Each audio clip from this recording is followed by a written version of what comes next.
네, 오늘은 우리 사무엘하 두 번째 시간입니다. 우리 9월부터 시작해서 여호수아서부터 저희가 좀 이렇게 크게 성경을 통으로 보고 있습니다. 그래서 오늘은 사무엘하 두 번째 시간.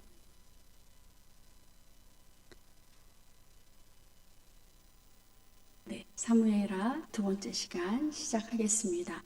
우리 지난 시간에 다윗이 30살에 남쪽 유다의 왕이 돼서 37이 됐을 때 북쪽의 지도자들이 내려와서 우리나라도 다스려 주세요. 이렇게 해서 남한과 북한이 남유다, 북이스라엘이 다윗을 중심으로 통일이 됐습니다. 우리 거기까지 우리 지난 시간에 보셨고요. 통일이 된 다음에 다윗 왕이 가장 먼저 한 일이 무엇일까?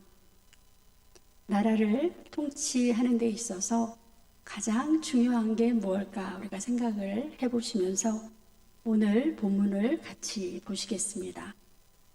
사무엘하 우리 5장부터 7장까지 말씀인데요.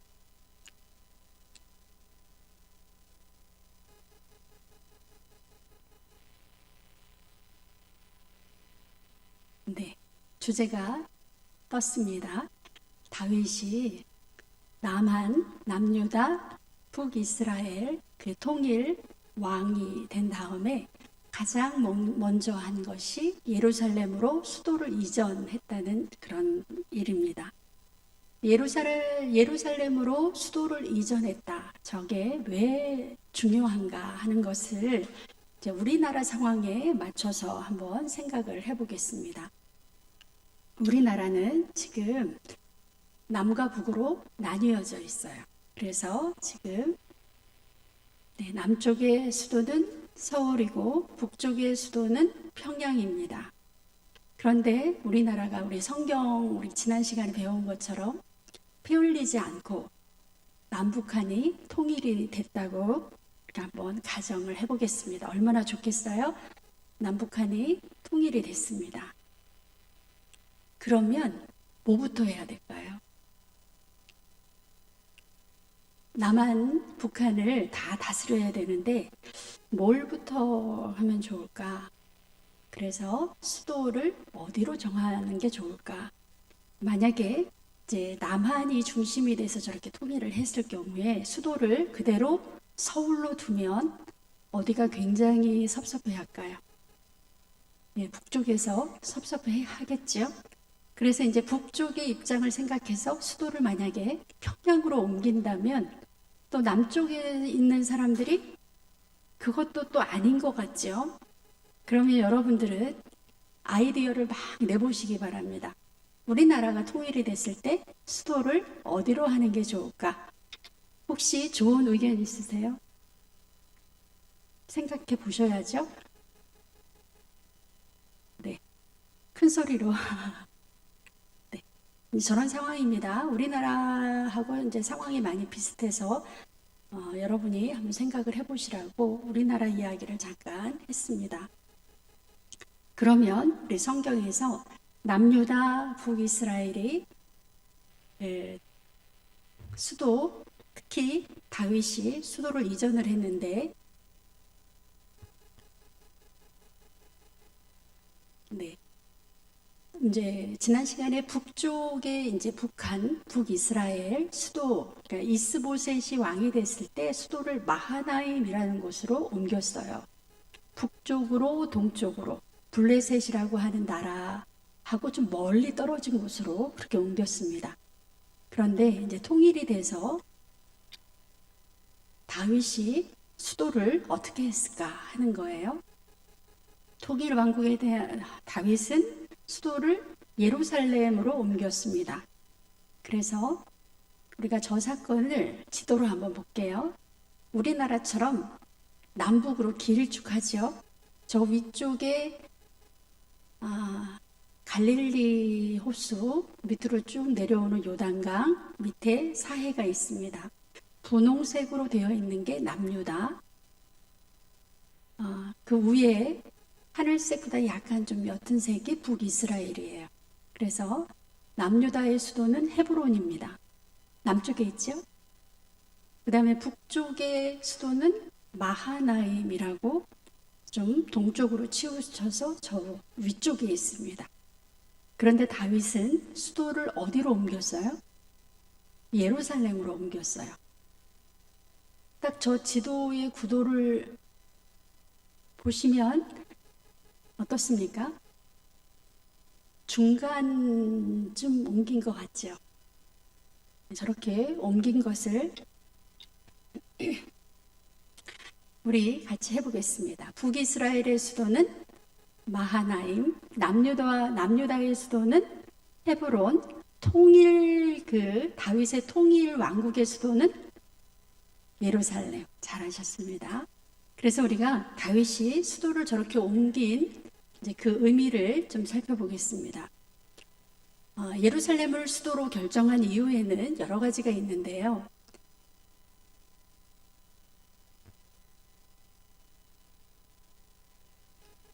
네. 아직 다윗이 통치하게 됐을 때 아직도 이 가나안에 점령하지 못한 그런 곳이 있었습니다.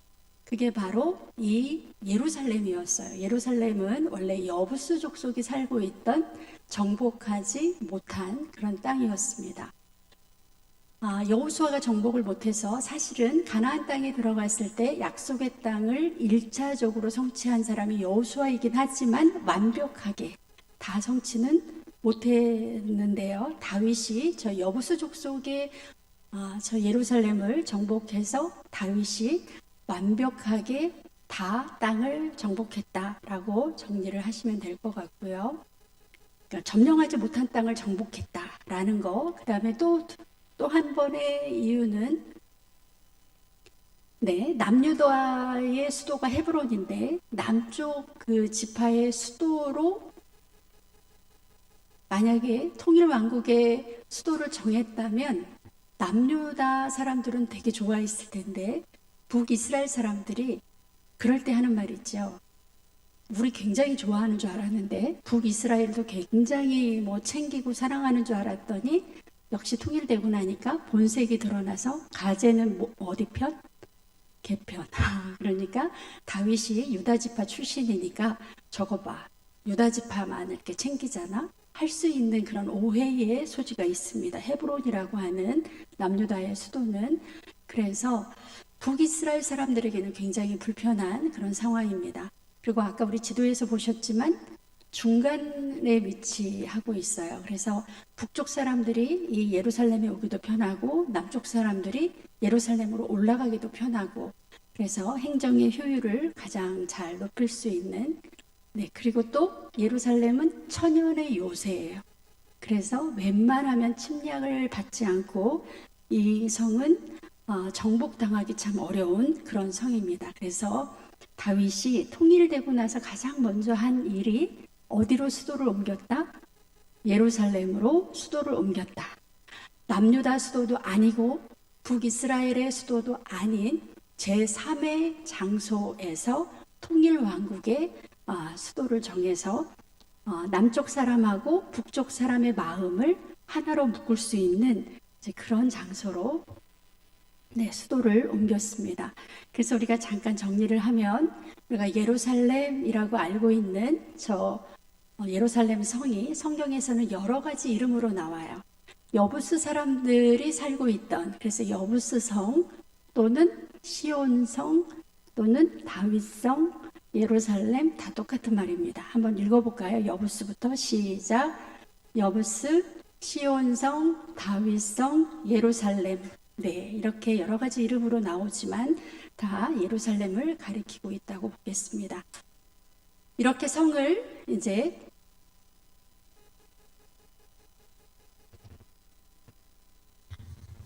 옮기고 나니까 어떤 일이 벌어졌냐면 사무엘하 5장 10절에 보시면 만군의 하나님 여호와께서 함께 계시니 다윗이 점점 강성하여 가다. 다윗 왕의 그런 그 힘과 나라의 능력이 점점 강해졌다. 이렇게 보고를 하고 있습니다. 이렇게 되니까 11절에 보시면 두로라고 하는 나라의 왕이었던 히람이라는 사람이 이 통일 왕국에 백향목과 목수와 석수를 보내서 다윗의 집을, 왕궁을 지어주는 일이 벌어졌습니다. 어느 나라 왕이요? 두로. 여러분 익숙하신 분도 있고 생소하신 분도 있고, 근데 이 두로라고 하는 도시국가, 이 나라는 굉장히 성경에서 중요합니다. 그래서 여러분이 가능하면 두로라는 이 도시가 나오면 좀 귀를 쫑긋하고 두로 맞아 중요하지 이렇게 생각을 하셔야 됩니다. 두로는 그 페니키아의 여러 도시국가 중에 하나인데 지중해를 호수로 삼았던 사람. 네, 우리나라 그 서해안은 어느 나라하고 이렇게 관련이 있어요? 우리나라하고 중국하고, 그 다음에 동해안은 우리나라하고 일본하고, 네, 그 정도 우리나라 동해 서해. 그런데 저 지중해는요, 아프리카, 유럽, 아시아가 다 연결되어 있는 어마어마한 그런 어마어마한 바다입니다. 그 지중해가 저 사람들의 호수였다. 이런 표현이 있어요. 그러니까 얼마나 그 지중해 주변의 모든 나라들을 다 이렇게 그 뭐라 그러죠? 이렇게 통괄할 수 있는 그런 해상 무역, 바닷길은 이 두로, 시돈 이런 사람들이 아주 이런 나라가 꽉 잡고 있었습니다. 해상 무역의 최강자. 옛날에는 배로 움직이는 게 육로가 많이 발달하지 않았기 때문에 훨씬 쉬웠는데, 그러니까 이 나라가 잘 살까요? 못 살까요? 어마어마하게 잘 살았습니다. 그러니까 요즘으로 말하면 선진국이었어요. 선진국. 그런데 이 두로라고 하는 나라가 가장 번성했던 기원전 1000년경에 이 나라를 통치했던 왕이 바로 이 히람이라는 왕이에요. 그러니까 고대 근동에 가장 잘 사는 나라, 가장 잘 사는 선진국의 왕이 지금 다윗을 위하여 뭐를 지어주고 있다? 다윗의 집을 지어주고 있다. 이런 상황입니다. 그러니까 이 두로라는 나라가 다윗을 어떻게 하는 거예요? 이렇게 하대하는 게 아니라 같은 나라지만 굉장히 존경하고 존중하고 우대하고 잘 보이려고 지금 노력을 하고 있는 거예요. 이 두로라는 나라가 이제 이 다윗 시대 또 솔로몬 시대 때는 성전 건축하는 데 또 많이 도움을 주고 있습니다. 그런데 에스겔 선지자에 가면 이 두로라는 나라가 망할 거다. 에스겔 선지자가 아주 강력하게 예언을 하는 걸 볼 수가 있고, 그 예언이 알렉산더 시대 때 이 두로가 완전히 망하는 그런 걸 볼 수가 있습니다. 그래서 여러분이 성경을 읽으시다가 두로 그러면은 이미지는 선진국, 가장 잘 살았던 나라, 바다를 호령했던 그런 나라, 이 정도로 여러분이 알고 계시면 성경을 이해하시는 데 좋을 것 같아요. 그래서 다윗이 보세요. 12지파를 다 통일을 시켰어요. 이것도 굉장하죠. 그런데 주변의 많은 나라에서 이 다윗 통일 왕국을 인정해주고 국제적인 리더로 이렇게 세워주는 거예요. 그러면 여러분 다윗이 어떻습니까? 굉장히 기분 좋겠죠. 얼마나 우쭐할까요? 그런데 이런 상황이 되니까 다윗이 뭐라고 했냐면, 다윗은 하나님께서 나라를 높이셨다 이렇게 고백을 합니다. 누가 높여요? 하나님께서 높였다 이렇게 고백을 하는 것을 볼 수가 있습니다. 같이 한번 읽어볼까요? 사무엘하 5장 10절에서 12절에 보시면 다윗이 여호와께서 자기를 세우사 이스라엘 왕으로 삼으신 것과 그의 백성 이스라엘을 위하여 그 나라를 높이신 것을 알았더라. 이렇게 고백을 합니다. 여러분, 이 고백이 사람이 이렇게 출세하기 전에 했던 고백, 다 출세하고 나서 엄청나게 유명해졌을 때, 잘 나갈 때 하는 고백. 근데 저 고백은 잘 나갈 때, 막 주위에 엄청난 다른 선진국 그 좋은 대단한 나라들이 막 자기를 인정해주고 그럴 때 하는 고백이었어요. 그러니까 다윗이 내가 정치를 잘해서 내가 어떻게 해서 내가 해서 나라가 이렇게 잘 살게 됐다, 강하게 됐다 이렇게 고백을 하는 게 아니라, 하나님이 그의 백성 이스라엘을 위하여 그 나라를 높이셨다는 것을 내가 알았다.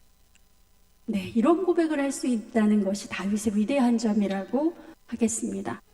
네, 가장 정점에 있을 때 다윗이 했던 고백이에요. 네, 두 번째, 다윗이 통일을 시키고 나서 첫 번째 뭐 했어요? 예루살렘으로 수도를 이전한 것. 그 다음에 두 번째는 이 예루살렘으로 법궤를 옮기는 그런 일을 했습니다. 여러분, 법궤는요, 이렇게 생겼지 않아요? 저 옆에 이렇게 긴 막대기는 언제 뭐 할 때 사용할까요? 네, 다 아시죠? 저런 긴 막대기가 들어있는 이유는 네, 저기로 매라는 의미잖아요. 그런데 이런 사건이 벌어졌습니다. 수레에다가 저 법궤를 싣고 소가 이렇게 끄는 그런 사건이 벌어졌습니다. 그래서 그 사건을 우리가 조금 더 자세하게 보겠습니다. 네, 법궤를 옮기는 과정이 성경에 굉장히 자세하게 나와 있는데요. 첫 번째는 예루살렘으로 수도를 옮긴 후에 기랏 여아림에 방치되어 있던 저기 구석에 저 지방에 방치되어 있던 하나님의 궤를 이제 예루살렘으로 옮겨야 되겠다. 다윗이 생각을 했습니다. 그래서 다윗이 준비를 엄청나게 했어요. 몇 명의 군인들을, 그러니까 이게 이제 이 행사를 위해서 동원된 사람들이 3만 명. 예, 여러분 놀라지 않으시는군요. 법궤, 아까 보셨죠? 네 사람이 옮기면 딱 될 만한 이 법궤로 옮기는데 다윗이 3만 명을 동원을 했습니다. 어마어마한, 그러니까 아주 대대적인 행사를 벌였습니다. 그리고 다윗 생각에는 아주 좋은 수레를 새로 만들었어요. 그래서 그 수레에다 법궤를 실어서 이동하려고 그렇게 준비를 했는데 갑자기 수레를 옮기는 과정에서 불상사가 벌어졌습니다. 어떤 불상사가 벌어졌냐면 네, 법궤에 이제 소가 끌기 때문에 이렇게 덜커덩 하다가 그것을 이제 이 법궤가 떨어질까봐 옆에서 같이 가던 웃사가 그걸 만지자 즉사를 했습니다. 그래서 법궤 옮기는 게 중단이 됐어요. 여러분 생각해 보세요. 법궤는 하나님의 임재를 상징하는 그러한 아주 귀한 그런 물건이잖아요. 그런데 그 법궤를 옮긴다고 3만 명이나 동원해서 다윗이 그렇게 정성을 들였는데 법궤를 통해서 사람이 죽으면서 법궤 옮기는 게 중단이 됐습니다. 그러면 여러분 가장 예민한 게 민심인데요. 이스라엘 백성들이 이 사건을 딱 보고 뭘 생각했겠어요? 하나님이 다윗이 이 법궤 옮기는 거를 허락하지 않으시나 보다. 이렇게 생각할 수 있잖아요. 이게 굉장히 위험한 상황입니다. 우리가 법궤 옮기는 방법은 레위 자손 중에 고핫 자손이 어깨에 메고 옮겨라 라고 민수기에 나와 있어요. 가장 귀한 것을 어떻게 옮겨요? 사람이 직접 어깨에다 메고 옮깁니다. 여러분 우리나라 상여 문화를 보시면 상여가 나갈 때 반드시 누가 사람이 어디에다가 메고 어깨에 메고 그렇게 상여가 나갑니다. 왜 그럴까요?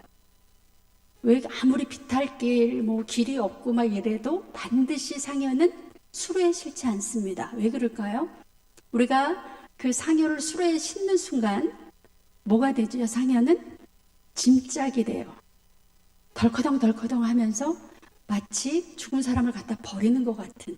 그래서 가장 존경한다는 의미로 우리가 어깨에다 메고 마지막까지 우리가 할 수 있는 최선의 예를 갖추는 것이 어깨에 메는 거예요.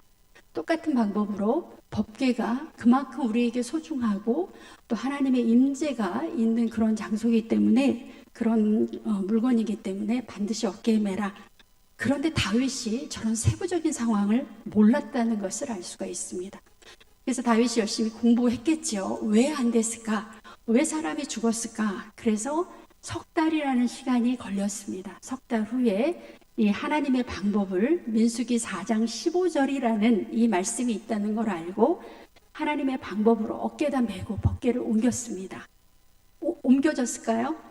옮겨졌지요.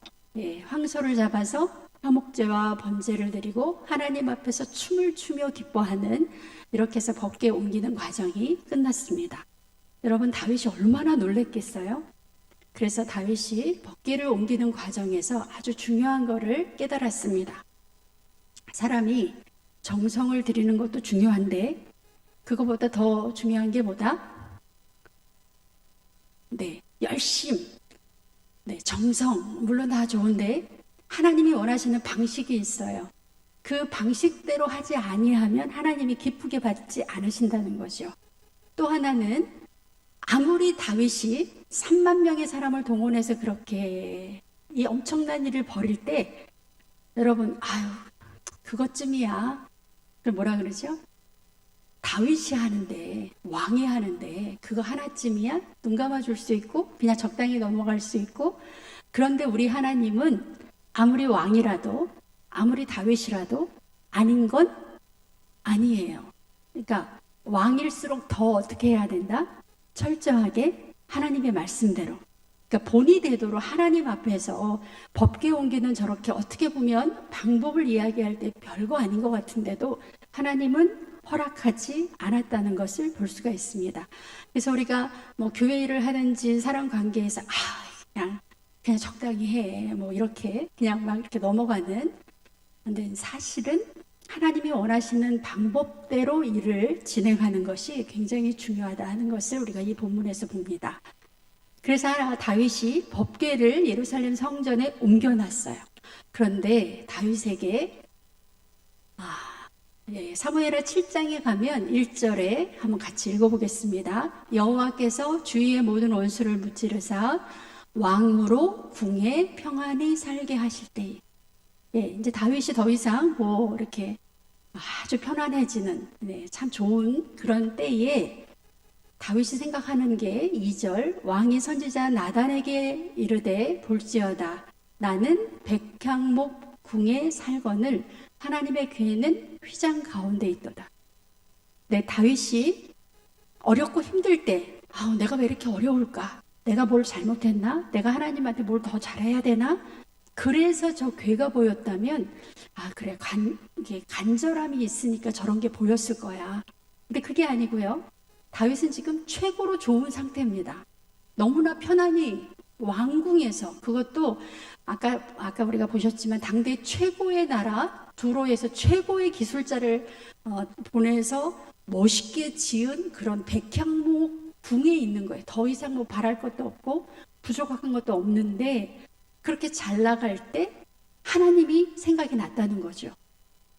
굉장히 중요한, 그래서 하나님의 궤가 휘장 가운데 있다.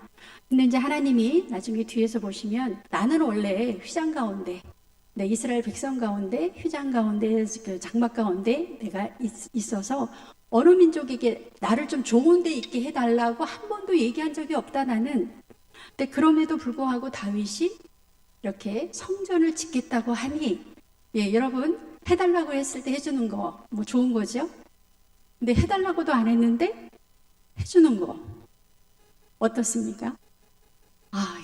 어떻게 그렇게 간지러운데 딱 알아서 긁어주는 것처럼 하나님은 전혀 생각도 안 했는데 다윗이 이렇게 막 너무 송구스럽고 하나님 앞에 뭔가 잘해야 하나님 저렇게 계시는 게 너무 좀 그렇다 생각이 났습니다. 그래서 나단 선지자에게 이제 하나님한테 그렇게 아뢰달라고 얘기하니까 저희 뭐라 그래요? 나단 선지자가 마음에 있는 모든 것을 행하소서, 그러니까 당신이 다윗 왕이 생각하는 대로 행하소서, 이렇게 이야기를 하는 거예요. 응답을 해주신 거죠. 하나님의 허락이 떨어졌습니다.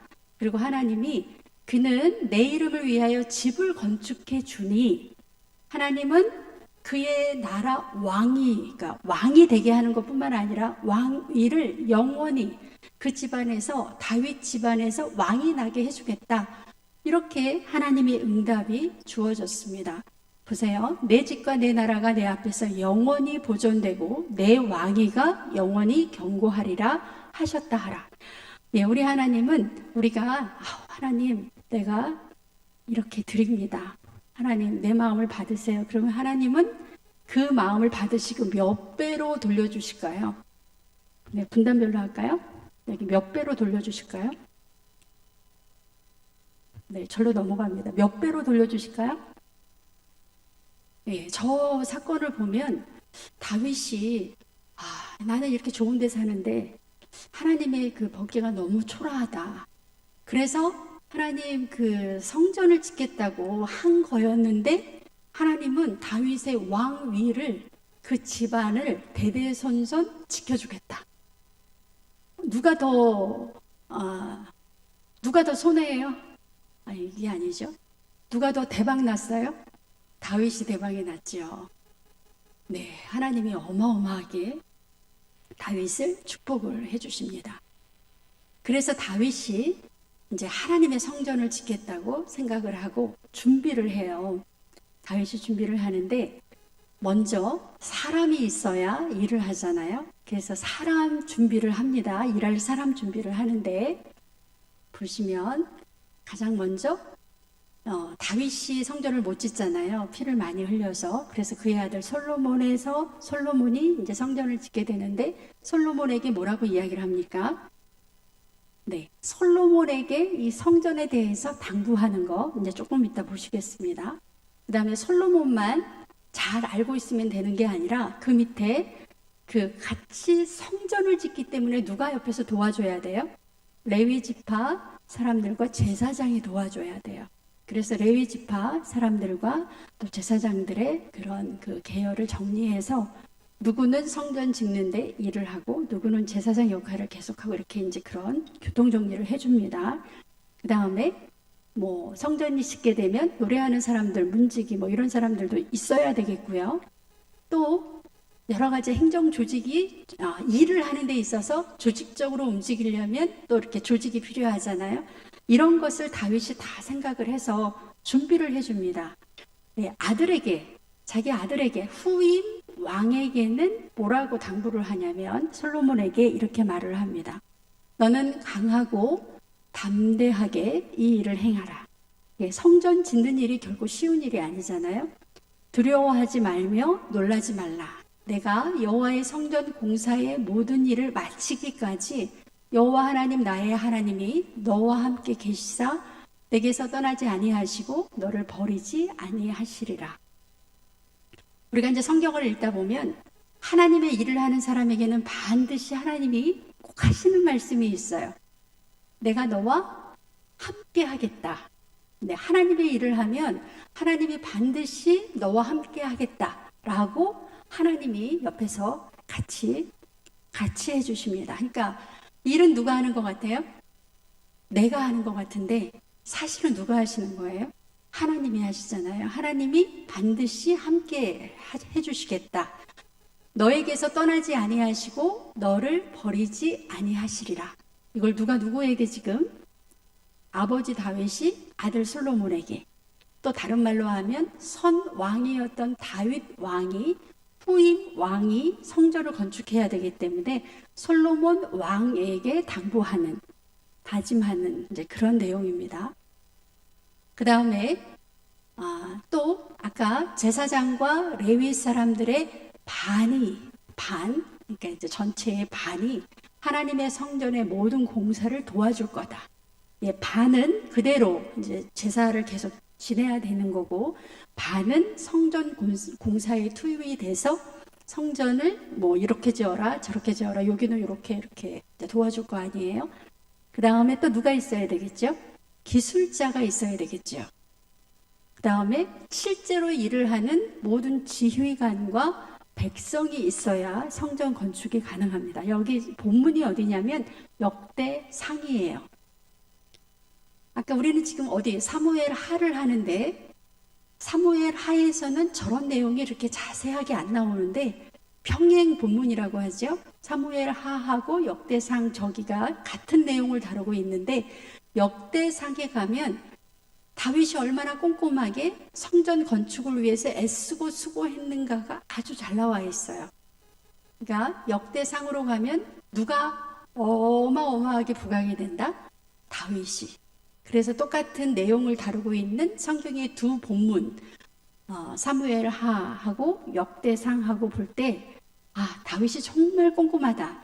다윗이 정말 하나님 마음에 합하게 일을 잘했다. 라는 부분을 강조하는 것은 역대기예요.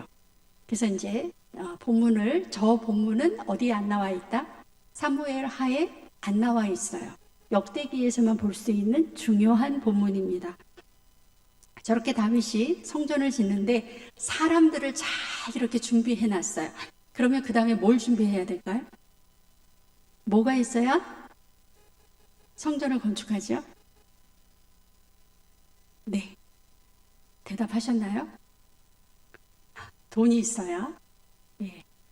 그래서 다윗이 준비하는 게 물적, 예. 공사비, 성전 건축비를 준비를 합니다.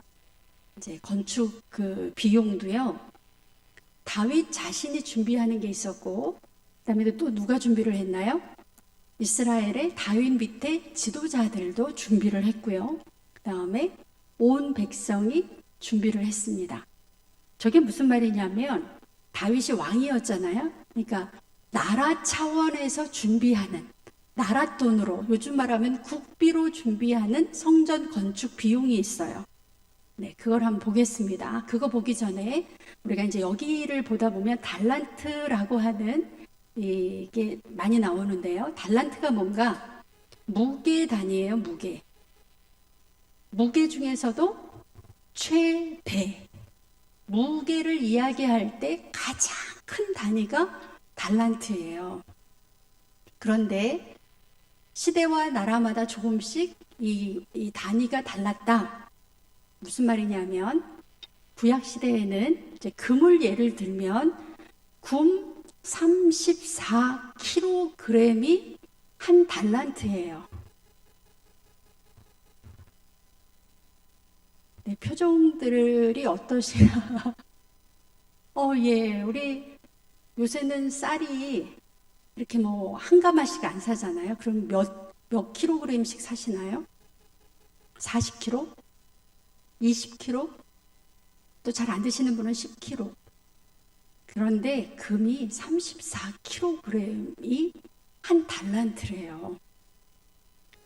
바벨론 시대로 가면 달란트가 더 커집니다. 60kg을 한 달란트라고 그렇게 사용을 했다고 해요. 신약 시대에 가면 약간 가벼워졌어요. 한 달란트가 20kg이라고 이야기를 합니다. 네, 그래서 한번 우리 계산을 해보려고요. 네, 헬라 시대, 신약 시대에 은 한 달란트가 600 드라크마라 그래요. 옆에다 이렇게 한번 계산해 보세요. 은 한 달란트는 600 드라크마. 그런데 드라크마는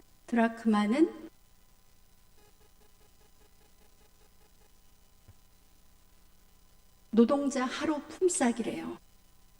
그래서 제가 오늘 네이버에 찾아봤어요. 건설 현장에 있는 우리 지금 노동자들의 하루 일당이 얼마인가 그랬더니 15만 3천 원이래요. 전 잘 모르는데 네이버에서 얘기하는 거예요. 저한테 얘기하지 마시고 네이버를 찾으면 그렇게 나옵니다. 그러면 은 한 달란트는 15만 3천 원 곱하기 6천이에요. 그런데 은을 금으로 바꿀 때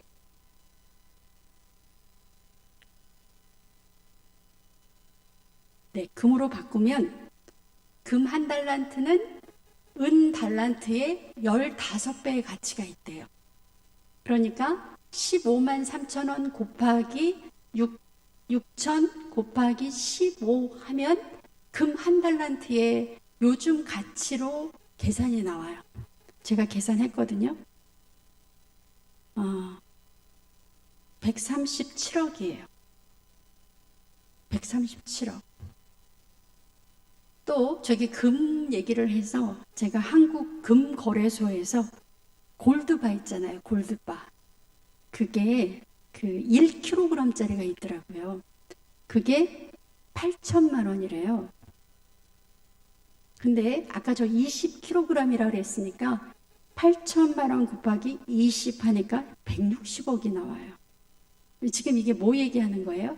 금 한 달란트의 가격입니다.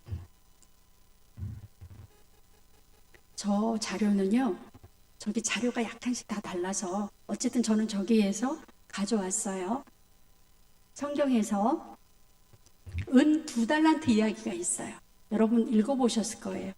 은 2달란트로 산을 샀다. 산. 네, 한번 볼게요. 오므리가 그가 은 2달란트로 세멜에게서 사마리아 산을 사서 그 산 위에 성읍을 건축하고 그 건축한 성읍 이름을 그 산 주인이었던 세멜의 이름을 따라 사마리아라고 했다. 북이스라엘의 나중에 수도 이제 나중에 또 그 솔로몬 시대 때 나라가 또 나뉘잖아요. 그때 수도가 사마리아인데 그때 일입니다. 우리는요, 산을 샀다 그러면은 어떤 산을 생각하세요? 끝이 뾰족한 그냥 이렇게 봉우리 하나 이렇게 생각을 하는데 이스라엘의 도시는 산 위에 있어요. 그런데 산 위가 두부모 잘라놓은 것처럼 이렇게 완전히 평평해요. 그러니까 그림을 그리면 이렇게 산이 올라왔다가 평평해서 이렇게 내려와요. 근데 이 평평한 그 면적이 도시가 세워질 만큼 평평해요. 그 말을 하는 거예요. 그 도시가 세워질 만큼의 그런 산을 뭐로 샀다? 은 2달란트로 샀다. 은입니다. 저거는 금이 아니고. 그러니까 여러분이 금, 은, 특히 달란트 얘기가 나오면 저거는 어마어마한 이야기구나. 또 하나 제가 볼게요. 달란트가 언제 구약에 쓰여졌냐면 전쟁 배상금을 줄 때, 다시 말씀을 드리면 나라와 나라 사이에 거래가 이루어질 때 달란트라고 하는 저 단위를 썼어요. 유다의 왕 히스기야가 라기스로 사람을 보내요. 아수르 왕이 지금 라기스까지 쳐들어와서 곧 예루살렘으로 들어올 상황이에요. 어디까지 왔다고요? 라기스로. 그러니까 우리식으로 말하면 인천까지 왔는데 그 다음이 서울이에요. 그런 개념입니다. 라기스까지 왔기 때문에 저 아수르의 왕이 퇴각을 하지 않으면 예루살렘이 위험한 상황이에요. 그러니까 히스기야가 지금 사람을 보내서 여기까지, 전쟁 여기까지 합시다. 내가 돈을 줄 테니, 배상금을 줄 테니 다시 자기네 나라로 돌아가세요. 그러니까 이게 전쟁 배상금인데 그때 주겠다고 그랬더니 아수르 왕이 달라고 했던 그럼 이만큼을 줘야 우리가 예루살렘까지 진격하지 않고 퇴각을 하겠다. 근데 얼마라고요? 금부터 은 300달란트, 금 30달란트예요. 그러니까 저 달란트의 개념은 우리 사람이 그냥 거래할 때 주고받는 단위다 아니다? 아니다. 네, 나라와 나라 사이에 이게 실제로 돈이 왔다 갔다 할 수 없는 어마어마한 그래서 이렇게 계산상에나 가능한 이제 그런 단위가 달란트입니다. 성경에 신약으로 가면 저런 본문이 있어요. 마태복음 25장에 예수님께서 비유로 말씀을 하시면서 뭐라고 얘기하죠? 각각 그 재능대로 집주인이 멀리 떠나면서 사람들에게 그 각각 재능대로 한 사람에게는 금 몇 달란트? 5달란트. 또 한 사람에게는 2달란트. 또 한 사람에게는 1달란트를 줬어요. 그러면 이제 여러분이 달란트 개념을 알았으니까 저 본문을 읽을 때 어떻게 읽으셔요? 어떻게 읽으세요? 저 본문은? 1달란트 줬다는 그 사실 자체도 이거는요, 줄 수 없는 돈을 준 거예요. 만약에 아까 제가 137억이라고 그랬나요? 그거를 그냥 은행에다 맡기면 이자가 얼마 나올까요? 아무걸로 안 해도. 그런데 오늘 저 달란트 비유에서 저 사람은 은행에도 안 맡기고 저 달란트를 어떻게 했다? 땅에 묻어뒀다 이렇게 이야기를 합니다. 그러니까 집주인, 저걸 맡긴 사람, 자기네 재산을 맡겼는데 저걸 맡긴 사람 입장에서는 속이 터지지요. 내 재산을 갖다 맡겼는데 저렇게 밖에는 이게 이제 예를 들어 1,000원을 맡겼다.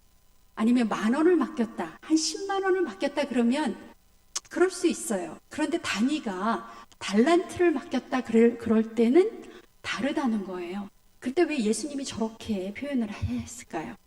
달란트를 맡겼다라는 것은 오늘 우리에게도 주님이 뭐를 다 맡겨요? 우리에게 1달란트, 뭐 2달란트 맡겼다라고 표현을 하시는 것은 나에게 맡겨준 그 사명이 얼마나 귀한 거라는 것을 저렇게 표현하고 싶으셨던 거예요. 나에게 맡긴 거. 여러분, 나한테 10만 원 맡기신 게 아니라 160억을 맡긴 거예요. 그러니까 내가 그때 그것을, 그 사명을, 아니면 그때 맡겨진 그 일을 그냥 땅속에 묻어내. 그러니까 아무것도 안 해요. 차라리 다른 사람이 했더라면 이자라도 최소한, 네, 이자라도, 그 이자도 뭐 가격이 어마어마하죠. 그래서 책임을 맡고 아무 일도 안 한다, 나는 그냥 그 자리에 가만히 있겠다, 그러면 주님이 뭐라고 하시냐면 주님 입장에서는 엄청난 손해를 보고 계시는 거예요. 네, 내가 1달란트를 받았어요. 어마어마한 하나님의 그런 사명을 내가 맡은 건데 그걸 못 깨달으면 정말 답답하죠. 맡긴 사람 입장에서는. 네, 그런 이야기를 하고 싶어서 예수님이 저런 이야기를 했는데, 우리는 성경을 어떻게 읽냐면 우리 교회 학교에서부터 달란트 잔치를 해왔어요. 달란트를 어떻게 사용했냐면 이렇게 사용했어요. 그러니까 우리는 아무 생각 없이 1달란트, 2달란트, 달란트 시장을 하면서 아이들이 성경을 곡해하기 시작해요. 저 예수님 나오는 저 달란트는 10달란트, 그다음에 노아 나오는 거 3달란트, 저런 달란트들을 주면서 이거 가지고 야 아이스크림도 사 먹고 뭐 뭐도 사 먹고 이렇게 교육을 시켰어요. 그래서 우리가 성경을 읽을 때 굉장한 그런 오해를 하게 됩니다. 그래서 오늘 여러분이 달란트 이야기 할 때 다윗이 성전 건축을 위해서 이제 준비한 이제 본론입니다. 그 이야기, 저 역대상 29장의 이야기는 국가 차원에서 성전 건축을 위해 준비한 거예요. 한번 읽어볼게요. 내가 이미 내 하나님의 성전을 위하여 힘을 다하여 준비하였다. 이건 국가 차원에서. 그래서 곧 기구를 만들 금과 은과 놋과 철과 나무와 또 만호와 가공할 검은 보석과 채석과 모든 보석과 그 다음에 목돌이 매우 많았다. 이건 국가 차원에서 이렇게 많은 준비를 했습니다. 그런데 이걸로 다윗이 마음이 편하지 않았어요. 3절을 보시면 같이 한번 읽어볼게요. 성전을 위하여 준비한 이 모든 것 외에도, 이건 나라에서 준비한 거예요. 내 마음이 내 하나님의 성전을 사모함으로 내가 사유한, 이건 뭐예요? 개인적으로 내가 개인 돈, 내 돈, 나라 돈이 아니고 사유한 금, 은으로 내 하나님의 성전을 위하여 드렸는데 그게 얼마냐면은요, 4절 같이 읽겠습니다. 시작. 곧 오빌의 금 3,000달란트와 순은 7,000달란트와 모든 성전 벽에 입히며 금은 그릇을 만들어 장인의 손으로 하는 모든 일에 쓰게 하였노니 오늘 누가 즐거이 손에 채워 여호와께 드리겠느냐 하는지라. 예, 다윗이 금 3,000달란트를 성전을 위해서 자기가 그냥 성전 기금으로 내놓았다 하는 이야기입니다. 은은 7,000달란트. 여러분, 저 본문을 읽을 때 이제 저 무게감이 느껴지시기 때문에 우와, 다윗이 저렇게 많은 돈을 가지고 있었어, 이렇게 이제 엉뚱한 묵상을 하셔요. 어쨌든 다윗이 부자였습니다. 저렇게 부자가 됐습니다. 근데 다윗만 저런 게 아니고요. 다윗 혼자만 저렇게 부자였으면 혹시 뭐 나라의 모든 돈을 다윗이 다 가진 게 아니야? 그런데 그거라기보다도 그 당시 나라가, 국민이 다 잘 살았다는 걸 볼 수가 있어요. 다윗의 신하들도 성전 건축을 위해서 개인적으로 헌금을 했습니다. 읽어볼게요. 이에 모든 가문의 지도자들과 이스라엘 모든 지파의 지도자들과 천부장과 백부장과 왕의 사무관이 다 즐거이 드리되, 즐거이 헌금을 했다는 이야기입니다. 하나님의 성전 공사를 위하여 금 5,000달란트, 또 금 10,000다릭, 은은 10,000달란트. 그러니까 이제 뭐 천부장, 백부장, 왕의 신하들이 다 돈을 이제 이렇게 헌금을 해서 취합을 해보니까 저 정도의 헌금을 했다. 성전 기금, 성전 건축 헌금을 모았다 하는 것을 알 수가 있습니다. 그 다음에 뭐 놋 18,000달란트와 철 100,000달란트를 드리고 보석을 가진 모든 사람은 게르손 사람 여히엘의 손에 맡겨 여호와의 성전 곳간에 드렸더라. 여러분이 이제 그 왕도 어마어마하게 재력가였고 그 밑에 부하들도 정말 계산이 안 될 만큼 어마어마하게 재력가였다. 그 다음에 백성들은 또 어떻게 했을까요? 백성들은 구체적인 숫자는 안 나오는데 백성들은 자원하여 드렸으므로 기뻐하였으니 곧 그들이 성심으로 여호와께 자원하여 드렸으므로 다윗 왕도 심히 기뻐하니라. 이렇게 물질적인 준비를 했습니다. 네, 그러면 이제 여러분 질문하겠습니다. 국가의 국력, 나라의 돈이 이 정도라면 보통의 나라들은 어떤 일을 했을까요? 나라가 너무 잘 살아요. 돈이 막 넘쳐나요. 그럼 이럴 때는 보통 저기 답이 나와 있네요. 그럼 보통의 나라들은 어떤 일을 합니까? 나라를 확장해요. 영토 확장해요. 남의 나라를 쳐들어간다는 얘기죠. 무기 사고, 뭐 군인들 무장시켜서 다른 나라 쳐들어가는 이야기. 제가 이제 영국의 이야기를 했는데요. 영국이라는 나라는 산업혁명으로 갑자기 정말 주체할 수 없는 나라의 돈이 쌓이자 여러 나라를 침략해서 대영 제국이라고 하는 그런 제국을 만들었습니다.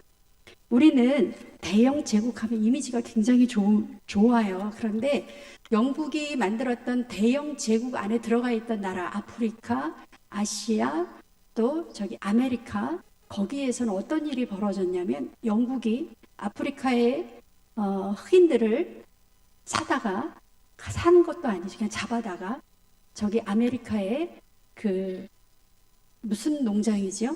그 사탕수수 농장에다가 갖다가 버리는 거죠, 그냥. 그리고 거기에서 이윤을 챙기고 이러면서 나라가 커졌어요.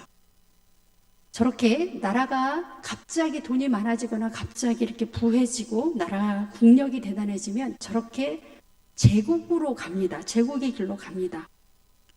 거의 열의 9배, 우리 인간의 역사에서 열의 9은 다 저렇게 제국의 길로 갔어요. 그런데 다윗은 바보라서 다윗은 계산이 안 돼서 저렇게 영토 확장을 하지 않았을까 하는 거예요. 다윗은 이처럼 나라가 부강해지자 어떤 일을 했습니까? 오늘 보니까 그 많은 돈을 성전 건축을 했습니다. 즉 이웃 나라를 침범하여 속국으로 만드는 제국의 길로 나아가지 않았다. 이게 성경에서 보여주는 그런 다윗의 모습입니다. 그래서 다윗이 그렇게 돈이 많았고 국력이 어마어마했는데 저게 다윗이 다스렸던 최대 나라의 나라입니다. 다윗이 다스렸던 이스라엘. 보세요. 동쪽으로는 사막이라 더 이상 갈 수 없고 서쪽은 지중해라 더 이상 갈 수 없고 남쪽은 에시온 게벨이라고 해서 이집트 그 밑에 그 다음에 북쪽은 유프라테스 강까지 이렇게 다윗이 땅을 점령을 했어요. 그러면 왜 조기만 저기 유프라테스 강을 건너가면 비옥한 땅이 나와 어마어마하게 좋은 땅, 아수르 땅, 거기서 좀 더 내려가면 바벨론 땅, 어마어마한 정말 군침이 도는 그런 땅들이 있는데 왜 왜 저렇게밖에 하지 않았을까? 궁금하시죠? 왜 그랬을 것 같아요? 다윗이 바보라서? 다른 나라 이렇게 침략하는 거 몰라서? 다윗은 싸움꾼이에요. 전쟁하면 다윗을 당할 사람이 없습니다. 그런데 왜 왕국의 국경이 저기서 딱 끝났는가 하는 거예요. 놀랍게도 여러분, 다윗은 제국의 길로 다른 나라를 침략하지 않았던 것은 하나님의 말씀을 지키기 위해서였습니다. 무슨 말씀을 지키냐 하면 민수기에 보면 너희가 가나안 땅에 들어갔을 때 너희가 차지해야 될 땅이 요만큼이다. 동서남북을 딱 정해 주셨어요. 그래서 민수기 34장에 보시면 너무 길어서 제가 그냥 중간에 다 자르고 2절 마지막에 보면 가나안 사방 지경이라, 가나안 땅에 들어가서 무한정으로 나라를 넓혀서 너네 땅을 다 차지해라 이런 게 아니고, 너희가 동으로는 어디까지, 서로는 어디까지, 남으로는 어디까지, 북으로는 어디까지 사방 경계를 미리 딱 정해 주셨어요. 그래서 12절에 너희 땅의 사방 경계가 이러하다 라고 말씀으로 주셨습니다. 그러니까 저 말씀을 알고 있는 다윗은 어떻게 해요? 여러분, 내가 다윗이면 우리나라가 너무너무 돈이 많고 너무너무 잘 살아요. 그러면 세상의 다른 왕들처럼, 다른 나라들처럼 그렇게 하고 싶었을 것 같아요. 근데 다윗은 저 말씀을 붙들고 그 경계를 넘어가지 않고 그 많은 돈으로 성전 건축을 하면서 하나님을 바라보는 그러한 지도자의 모습을 보였습니다. 그래서 같이 한번 읽어볼까요? 다윗이 제국으로 가는 유혹을 물리칠 수 있었던 것은, 말씀을 실천하려는 확고한 믿음 때문이었다. 다윗의 위대한 점, 다윗이 자기 자신을 말씀으로 얼마나 잘 자기를 훈련하고 다독거리고 자기를 얼마나 잘 제어했는가라는 걸 볼 수가 있습니다. 그래서 다윗이 다스렸던 나라는, 결론입니다. 다윗이 다스렸던 나라는, 사무엘하 8장 15절에 보시면 성경을 같이 한번 읽어볼게요. 다윗이 온 이스라엘을 다스려서 다윗이 모든 백성에게 정의와 공의를 행할세. 저 본문이 너무 짧다 보니까 우리가 저 본문을 놓칠 때가 많아요. 다윗이 다스렸던 나라는 정의와 공의가 정말 그렇게 다스려지는 나라를 만들었다. 그래서 공의와 정의의 나라를 세우는 다윗의 모습을 볼 수가 있습니다. 그래서 오늘은 우리가 5장에서 10장까지, 사무엘하 5장에서 10장까지 통일을 시킨 다음에 첫 번째 했던 일은 수도를 남쪽 수도도 아니고 북쪽 수도도 아니었던 제3의 장소 예루살렘으로 수도를 옮겨서 남유다 사람들, 북이스라엘 사람들 다 아우르는 그런 멋진 그런 통일 왕국의 왕으로서의 그런 통치를 했고요. 하나님의 궤를 어디로 옮겼습니까? 예루살렘 성전으로 옮겼어요. 그리고 그 궤를 바라보면서 나는 백향목 궁에 있는데 하나님의 궤는 저 천막 안에 있구나. 그러면서 하나님의 성전을 지을 계획을 잡습니다. 그런데 그냥 머리로만 한 게 아니라 사람도 다 준비해 놓고 또 물질적으로도 다 준비해서 솔로몬이 정말 부족함 없이 성전을 지을 수 있도록, 그러면서 속으로는 내가 이 정도면, 내가 이 정도 싸움도 잘하고 전쟁도 잘하고 이 정도로 나라에 돈이 있으면 바깥으로 제국으로 나갈 수 있는데, 하나님의 말씀 따라 다윗은 딱 그 경계에서 멈추면서 하나 내적으로 정의와 공의가 흐르는 그런 멋진 나라를 만들었습니다. 오늘 우리가 말씀을 보면서 하나님이 나에게 맡겨준 그런 달란트, 하나님은 나에게 어떤 달란트를 맡겨주셨는가? 다윗에게는 나라를 맡겨주셨어요. 그만한 깜이 되니까 나라를 맡겨주면서 법대로 하나님 말씀대로 다스려라. 그래서 합격했어요. 여기까지는. 근데 우리에게는 어떤 거를 맡겨주셨는지, 하나님 나에게는 뭐를 맡겨주셨습니까? 내가 그냥 땅에 묻어놓고 있으면 그 달란트는 정말 빛을 발하지 못하는 그런 달란트.